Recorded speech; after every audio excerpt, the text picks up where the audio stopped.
那会有剪刀这次有没有什么其他东西是你看到现在的市场有所不同，然后做的转变？哦，我觉得现在市场最大的转变就是当歌手的门槛变很低啊，真的是满马路上一个招牌砸下来，10个是歌手，你知道9个是 YouTuber。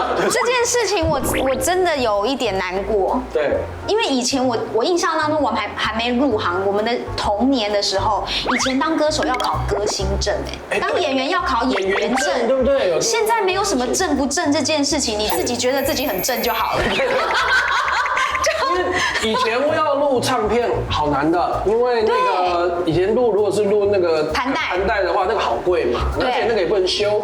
对。现在是因为科技进步，我们在制作音乐，其实很多人在现在上架的数位音乐，用电脑 tune 就好了，你又不需要真的出 CD， 大家直接在家里电脑。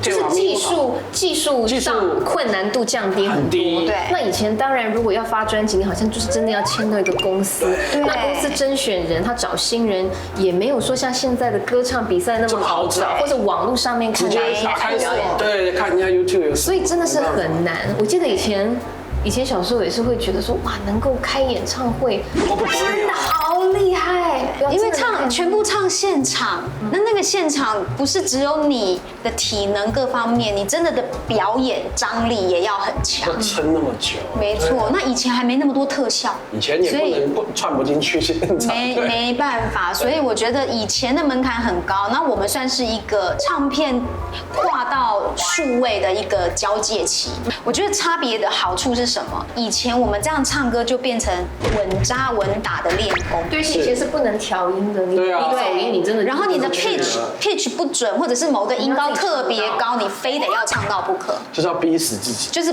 也不是我想逼自己啊，那制作人一直大制作人在逼你。我永远记得我那个怎么样就是要想办法，好想好好爱你的某一个反复回来的其中一个最高音，我在录音室里面关了1个小时，只为了碰撞到那个好听的高音。哦，所以我已经唱了多少次，只因为1个音。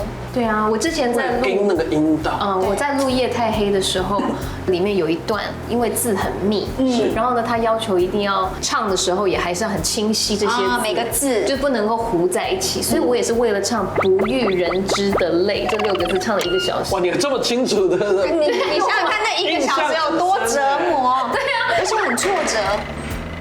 真的会挫折，因为你每次那制作人都跟你讲说很好，我们再来一遍，刚刚不是很好吗？为什么再来一遍？是每一个制作人都会，他也跟你说很好，通常都是那种再来吧，这样子。很多人外界的人在看我们这个行业，都把它看得很简单，对，或者是觉得我们真的赚很多钱，这个是应该是真的吧？当然，如果你进去欢迎的时候，我也不能说你那个空拍是不是？对我们没有赚钱也不能说，对我们也不能说我们没有赚钱。可是问题是说，也不是每个人都是张学友，不是每个人都是张惠妹。对，大家不要想的那个以前的美好时代，真的就是而且会有一点不太一样。对，而且我们是一个 team。所谓的一个 team，就是说除了个人本身自己歌手或是艺人演员之外，你还会有后面一群很辛苦帮你的工作人员。其实他不是一个人能做音乐，所以呢，我们有获得的东西，有赚到的钱，其实都是大家一起 share。对，比如说演唱会啊，你都还有导演，你有一大堆的后面的工作人员，然后乐手老师们，那个乐团也是很多。你看得到看不到，能够去促成一场演唱会完成，里头可能真的上百人在做这件事，你很难想象。是，对，所以我那次在舞台上感谢名单的时候，我哭到泣不成声。哦，对我有看到，从头到那边找他也很知道自己。对，我真的是哭到泣不成声，因为我知道大家多辛苦，在为了这件事情好。是，因为那时候他拍到一大堆工作人员东倒西歪的睡觉，在会为了他们就是熬夜去搭这个台，然后设计这些现场的东西，我觉得非常的感人。其实现在做音乐，我觉得自己要开心也要非常的重要。所以如果这样子的情况下，你们说你们需要体验人生，才能够就是有更多的情感去诠释歌曲。对。那你自己如果遇到低潮的时候的话，那会是怎么样的？因为刚刚反正就是转移注意力，转移注意力大法真的是百试不爽。还有放到对的焦点上面。你知道，像我那时候卡了一个5年的合约纠纷的时候，是，我每天好痛苦，一直想这件事。对，而且我是关在房间里面，我不愿意去面对任何的人群，那又是另外一种状态。因为有一些人是说，像你刚刚讲的，如果你失恋，你可能会开始一直做很多的事情，然后找别人陪伴你，因为你很害怕孤单。对。可是像我合约纠纷那段时间，我是根本不想出门，因为每一个人关心你，就是等于在提醒你一次这个伤心。是。所以我那时候宁可把自己关在家里头。可是关在家里面，你能够做什么呢？你什么都没做。对。那你只是哭，你只是失眠，但是你能够成功的去走出这个合约纠纷吗？没有，因为你什么都没做。所以当我意识到说你应该把焦点放在爱你的人身上，而不是伤害你的人身上的时候，爱是很强大的很强大。就是别人爱你，你也要知道说，这些爱你的人是希望你过得好的，那你才会把自己过得更好。那当你愿意走出去，它就是改变的开始。你知道，像失恋也是啊。失恋只是因为一个人伤害了你，对。可是爱你的人还很多，千万万。对呀，而且它只是你生活食衣住行娱乐里面的爱情、乐什么，它只是占了你这个所有东西里面的一部分。你知道吗？我觉得要能够真正，因为讲都是会讲，对不对？可是真的要能够体会到那种感觉，说爱情只是人生各个样的东西里面其中一环的时候，就是当你真的失去过一个家人的时候。或者是呢，他重病，在那一当下，你才会突然感觉到，我其他以前生活里面担心的事情，也许也包括爱情吧，是，又怎么样了呢？你知道吗？尤其是你自己爸爸妈妈，就是真正经历了大风大浪，你再回头看，就发现说，那个事情其实没有你想象中的那么严重，因为最终你要面对的还有更大的事情，更大的生离死别这样。对，所以像现在到了这样。还是你有机会可以唱歌给大家听，其实是不是跟爸爸有关？我在2011年那一年刚好就是我被分手，然后我父亲也过世的，在同一年。我觉得那一年是我的分水岭，就是瞬间成长的一个。人好像会这个样子。对，因为以前好像长大好多岁的。超多，而且它完全超越了我当时面对合约纠纷的那一个痛。是。以前你会觉得没关系，我即便合约纠纷，我的父亲也在，你知道你有靠山，你就会比较放心。可是你人生的今世的情人也离开你。前世的情人也离开你，这个譬喻真的不难过。我真的是发现我一无所有，然后我也曾经想要放弃，因为我不知道我在为谁努力。那个时候好像真的都会，你会有一阵子很迷惘，对，就你也不知道我现在到底为了什么活着的感觉。对，我有这样自问自答，可是我拿不到答案。所以你刚刚问我是不是跟父亲有关？有，因为某一天就是我爸刚走那几天。他某一天来我的梦里，然后就跟我说：“我亲爱的女儿啊，勇敢的往前走吧，你还在等什么？”哇！我那天真是哭醒。哇，逃避法吗？我哭醒之后，我就告诉自己说，我不再像以前年轻的时候，我面对我的合约纠纷还有时间可以浪费5年，我再也没有5年可以浪费，我要用最快的时间站起来。是，樊姐当初跟爸爸离开的时候，对你而言的冲击应该也是很大的。对啊，你当然像我以前也会觉得说，当然我知道有一天爸爸妈妈会离开，可是呢，要真的到那个 moment 的时候，你才能真正感觉到那个感受是什么，因为那种害怕。我真的是我真的很害怕这个事情。我就算有想过，但是我真的也是完全没有办法去真的这种事情。你都以为你意识到，即便像我们的父亲都是生病离开的，你知道那天迟早会到来，然后呢，你也觉得自己应该准备好了去面对，可是其实真的没有任何一天是准备好的。哇，真的是那个东西没有办法彩排的，完全没有办法，完全没有办法，你永远不可能准备好。我真的相信那个时候，真的会有一种什么都不算什么。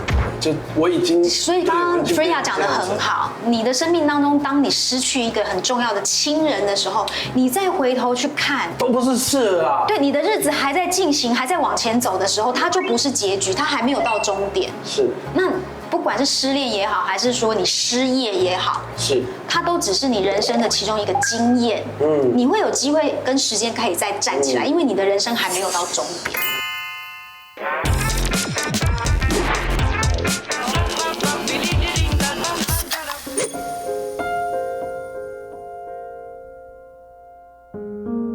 虽然很辛苦，但只要想到你不是一个人在面对挑战，还有好姐妹一起，就能有更多勇气继续前行。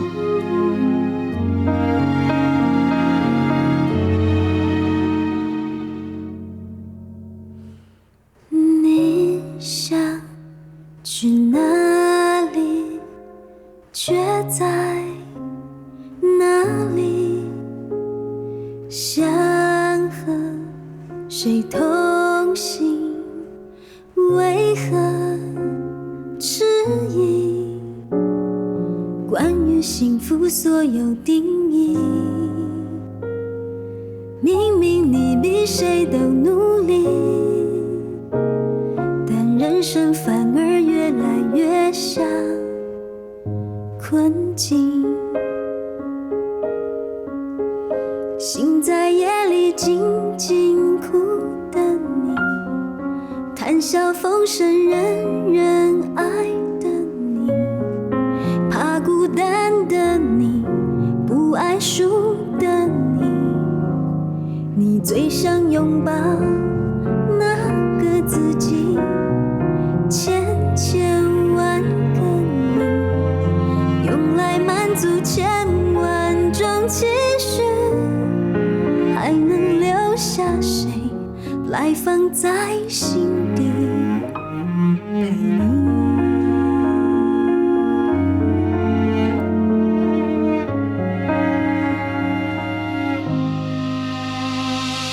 多余的自我修剪干净，从容向完美迈步前进。他们说的句句真理，他们说的字字珠玑，问他们是他们，你何必认理？心在夜里静静哭的你，谈笑风生人人爱的你，怕孤单的你，不爱输的你，你最想拥抱那个自己，千千万个你，用来满足千万种期许，还能留下谁来放在心底陪你？要演好多少种身份，多少个角色，人生才能有美满大结局？要用多少个梦叫醒唯一的自己？